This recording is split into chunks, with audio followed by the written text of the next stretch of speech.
Industry 4, in which we will be understanding the role of big data analytics and how it has made change to the industry. The topics we are going to cover are what are the Industry 4 pillars, why we are using data and why data analytics is useful for Industry 4, how data has become the new oil, what are the levels of analytics, what are the data mining techniques used in such big data techniques here, what are the data needs at various levels, what are the types of learning, and the three main types of learning we'll briefly understand, which are supervised, unsupervised, and reinforcement learning.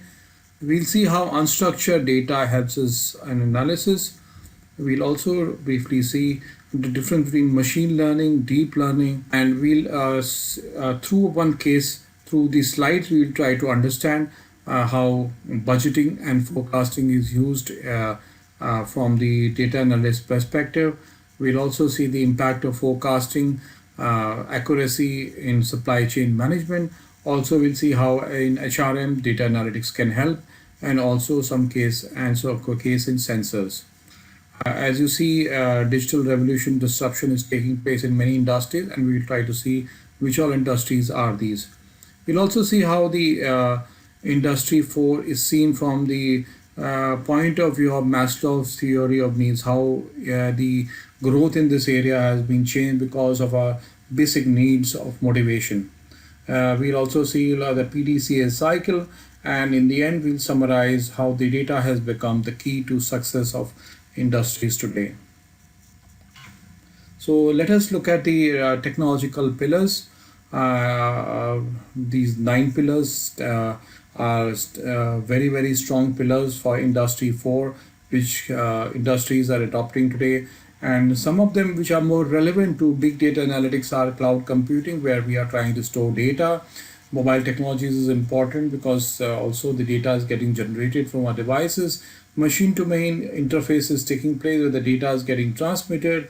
There is a 3D printing happening because we have been able to feed a lot of data inside to the machines, and the automatic manufacturing and printing is happening here.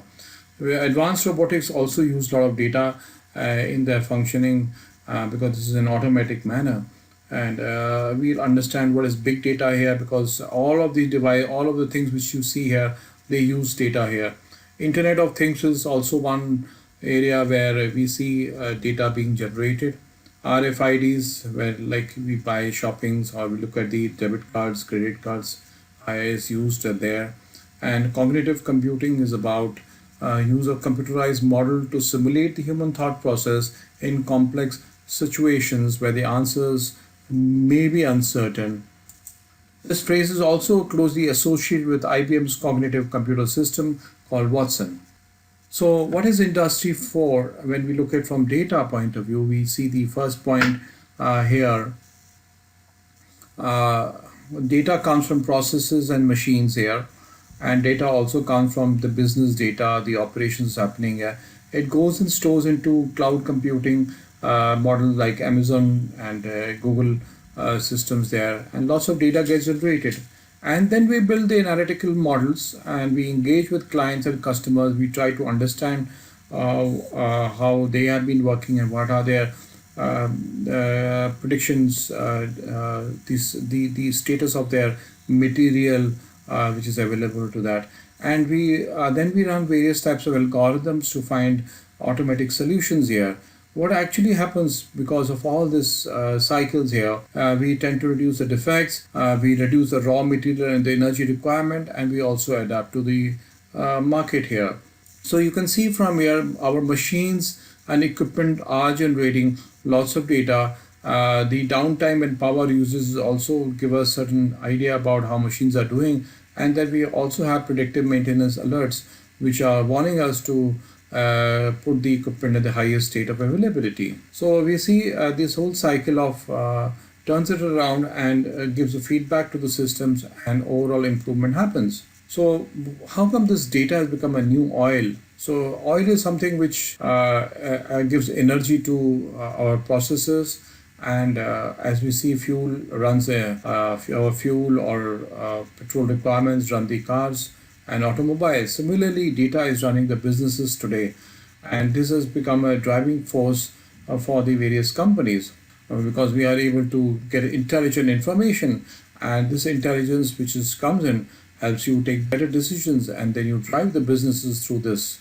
So data has become the new oil, and this is where we have to find out how to use this oil in a correct manner. When we look at data analytics, we come across various terms which are called descriptive, diagnostic, predictive, and prescriptive. We try to see from a point of view of two axes which are difficulty and the value here. The y-axis we have the value, and then we have when we and diagonally if we move up, you can see we move from information to optimization, and what we are actually doing is we are moving from hindsight to insight to foresight. You can see from the diagonal line here. So what type of questions do we ask at descriptive analytics is what happened, like what was the sales, how many defects happened. In the diagnostics level, we try to find out why did it happen, why the sales were slow, or why so many defects happened. At predictive analytics, we try to answer these questions. What will happen if we have better quality control, or we have more advertisements? Will the sales increase, or will my defects decrease? So we try to always model our output using various predictive analytics. At the highest level, we work on the prescriptive analytics, how we can make it happen. Let's say we want a sales of 100 crores. How can we make it happen? What should be my sale price for that? Similarly, how can we make sure that we have zero defects? What should we do in the ground level working? So these are some of the questions we try to answer from the various levels of analytics. And as if we see from here, we go from on the x-axis. If we move from left to right, we see the degree of difficulty in getting a data or manipulating this increases. And but we also find that as we move up, the value of the data summary is higher than what we were doing at the lower levels. So if you want to rise high, the degree of difficulty is definitely going to increase, but the value which you extract is very useful for the industries to gain competitive advantage here. We look at infographics here, and we see what is data mining, and we see here that it consists of statistics, machine learning, and artificial intelligence. Data mining techniques are also been divided into various areas like classification, clustering, regression, and outward analysis. And also there are many other techniques which are used in data mining. It all depends what type of output or the technique, how useful those techniques will be for your system. The data mining process moves from various stages. It starts from data cleaning, where you get the data and you clean it, because all the data which you extract from the systems is not conducive for processing. So we do that, and then we integrate the data from various sources. We select the data which we want to do the use, and then we transform the data. Sometimes scaling and other value changes are removing misvalues are done here. And then we perform the data mining operation, which you have been seeing: classification, regression, clustering, and others. And then we try to extract the good knowledge which is available from such a data here. This model here on the bottom row shows one such model framework, which is also called CRISP. It moves from business understanding to data understanding, then data preparation and modeling of the processes, and then evaluation and then deployment. And the core of all this is data, and that's why we have to look at how this data gets generated in the industry for systems. This particular infographic shows in a step-by manner how our data needs is increasing, and what type of analysis we are doing. And we see at the instinct level, we do not have a data where we use our gut feeling or use our experiences. We don't have a data. It's like a CEO of an old company telling probably this would be our sales, where he does not have any data to back it up. As we keep generating the reports and KPIs, key performance indicators, we start getting intuition, and we start projecting our our values through that. But as we move up, we use the analytical models. We go from insight to prediction to optimization, and this is what the key changes happened since our data science avenues have opened up, and we see we are trying to reach the level of optimization, and every company wants to reach be at this point here. But as we move out to the right hand side, our data needs also increases. We need to capture as much as data we have, and there could be devices like IIot, there are sensors, and there are a lot of ERP systems where the data gets generated. The more the data we have, the better would be our processes, and we reach the level of optimization here. And also we see here how we have moved from yesterday to today to tomorrow. We are moving towards the prescriptive analytics here. So what is predictive modeling? And this is what we sometimes keep hearing in the data science domain.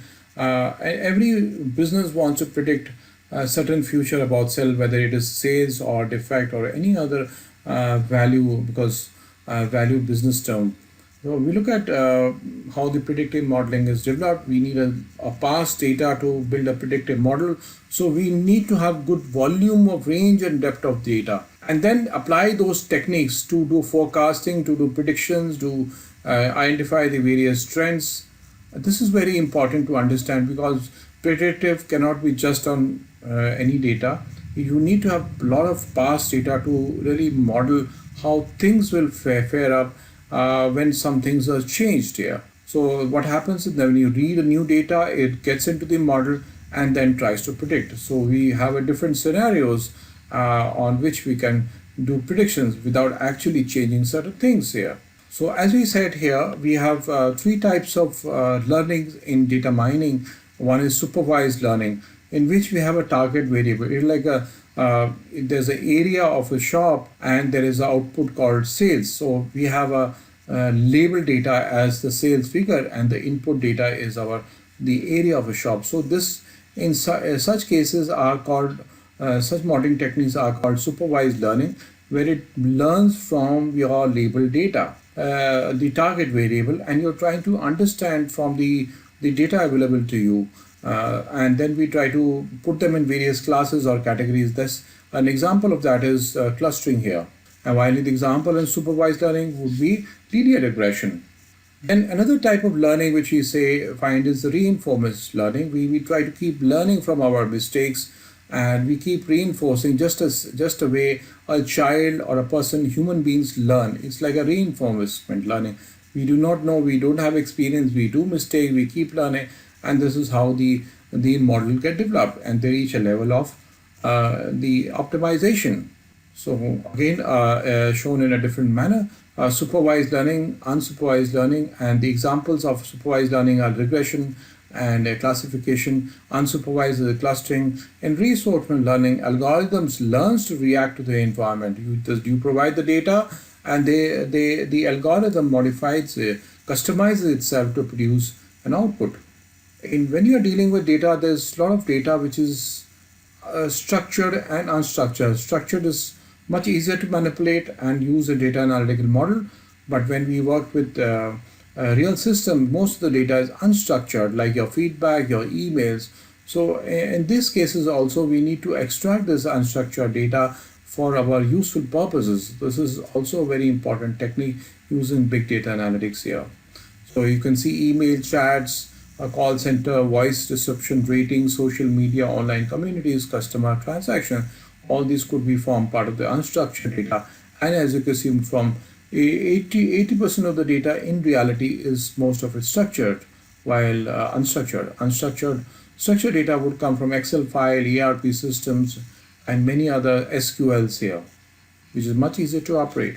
This talks about machine learning and deep learning. These are two important concepts used in data mining here. And you can see the first one, the machine learning. What is happening is there's a car getting input. We are trying to find out the features of the car, and then we are trying to create a decision tree by which we should be able to predict anytime a new input comes to us, whether this is a car or not a car. This type of technique is called machine learning. But what deep learning is slightly different here. We do not capture the features ourselves, but allow the system to find out those features and based on those features build a model so that we can predict whether this data of automobile which comes is a car or not. So this is the difference, and deep learning are very computational intensive algorithms. They require high-end processors, but they can learn without a human intervention here. This is an example of how sales data could be used in a big data analytics scenario. We could have past sales data, and we could do extrapolative forecasting. We can do qualitative forecasting. In this way, we can forecast our sales. We can forecast our inventory requirements here. So there is a difference between budgeting and forecasting. Budgeting is you're putting something there, and in forecasting you are trying to predict based on the various scenarios which could happen here. A very important technique, because it is forecasting which is going to help you plan much better. Though budgeting is a broad figure, forecasting will give you a lot of scenarios, and depending on the scenario you and the risk plans, you can build your resources around that. We can see a lot of forecasting also is used on the demand part of it, like your raw material, short-term and long-term planning, manufacturing scheduling, finished goods inventory, sales performing planning, product offering planning, financial planning is also a very important part of the forecasting techniques, and all this uses the data here. So what is the impact of forecasting in the supply chain management? This was one such infographic which I want to let the audience know about it. That if you study such a supply chain, it's big data analysis used heavily in supply chain management, and they found out a 1% reduction in the forecasting error increases, especially in a consumer good, increases the sales by 0.3%. So forecasting is a very important techniques, and accuracy, small levels of accuracy can affect your sales. So it's very important to calculate these forecast values in a much efficient algorithms which is available in the market today. While in case of consumer electronics, it was found that the 3% increase in the forecast accuracy, that means if you forecasted accurately, saved almost $10 million capital release from the inventory. So you can see how much of inventory carrying costs are reduced by all this. So forecasting is a heavily used technique used in a supply chain management. And this is a slide about human resource system, where data has been used in human resource planning, where there's a forecasting of manpower, there is a usage of the manpower, because organization grow and fall. So we should be able to forecast our manpower force, because this is where our maximum resources or money will go into it. And getting a good talent is always a challenge for the companies. So what we can do is we can HR forecasting attempts to determine the supply and demand for various types of human resources, and to predict areas within the organization where there will be labor shortages or surpluses. So there are three major steps of forecasting. Forecasting for labor, determining labor supply, determining labor surpluses and shortage. If you have this steps in mind, then you can actually become a better HR manager and reduce the cost. So what are the benefits of doing HR forecasting? You reduce the cost, you have a flexibility, you know where to put your manpower. It brings linkage to the macro businesses here, ensure that every organization take a precedence over the issues of resource constraint scarcity. So you try to manage the HR supply and the HR demand here. So this is very important, a very challenging area for every industry today, especially in the scale area of the manufacturing here, where technology is changing a lot. You can use various types of techniques for HR demand forecasting, and even for spare part forecasting. There are many approaches. This is something to be explored of when you are working in industry for techniques. You should know what are the models existing for each area of industry, whether it's HR, whether it's a spare part management, or inventory management, or it could be quality management. So you need to look up various models of improving these areas using data analysis here. So this is an example of a sensor data where sensors are used in many machines here. They capture the data and the data is pre-processed and this it is matched with certain indicators and the model gets trained and it knows what to do, how to alert the system, whether to stop the machines or to change certain environment variables. This is some way of the automatic learning which happens, and this is why the sensors that IoTs are becoming playing a very important role in the industry today. So there has been a lot of digital disruption. Industries which have been mostly affected because of this are oil and gas, where we are able to increase in and this is because the increase in demand with better data analysis here. Construction, we see a lot of 3D printing happening. Transport, we see the cab system. We are able to travel at the shortest route. We are able to optimize our expenditures here, and also it brings in transparencies to the cab owners so that they know they are getting for the right price for their travel expenditures. E-commerce, again, marketers are using it for a large extent. They are able to predict what customers will buy, what are their needs, depending on the customer types here.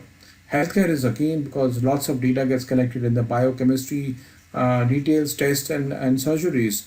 So healthcare is using the data here in a big way, and more better and better models are helping improve the health status of people. The lifespan of people have increased because of all this data being used effectively here. This is on the left side. We see the Maslow's theory of needs start from physiological needs, then safety, social need, esteem, will, and self-actualization. And we see the lower needs were primarily being fulfilled during the time of first and second industrial revolutions, and now and then we moved on to the third industrial revolutions, where we have the industrial products looked into the social need, the safety needs. They got us mobile phones. They got us good transport system. We could meet each other. We could travel each other. A lot of industrial things happening at this point. The televisions, the electronic systems here, and now we are looking at fourth industrial revolution, where there is a heavy use of the pillars described earlier, and also use of artificial intelligence, where we look at the tools like Alexa, or we look at things where our room sensors are able to detect what type of temperature we need, and it customizes accordingly. So this would be an interesting watch to see how fourth industry revolutions leads to the future advancement in techniques here, and brings us a very different type of products, where they know our mind, and they would be more expressive and more adjusting to our needs here. This is our plan to check act cycle. If you really see here, we use the data in all these cycles here. We plan, do, check, and all of the things are driven through the data. We see Internet of Things, which data collection is happening, big data that we are collecting the data here, artificial intelligence. We build the intelligence through the data here. So in the end, we try to understand from this presentation that data is the key, and Industry 4 has been heavily affected because of that, and we have been able to use the big data so that we could create new answers to new questions here. If you see from the y-axis, the complexity of analytics is improving, and if you see move up, the volume and the variety of the data which is increase here. So when we do not have any analytics, there are no answers here. We just blank. We don't know what to do. So as we move into the traditional analytics, in the data part, when we have limited data, we get old answers to old questions. Same as repetition. We keep doing mistakes. We don't improve. We don't innovate. We don't find problems. We don't do problem solving. But if you do at the data level, we do advanced technique, we might get new answers to old questions here. So this may be a good idea to use when you have less data. But when you have a large data, you get new answers to old questions.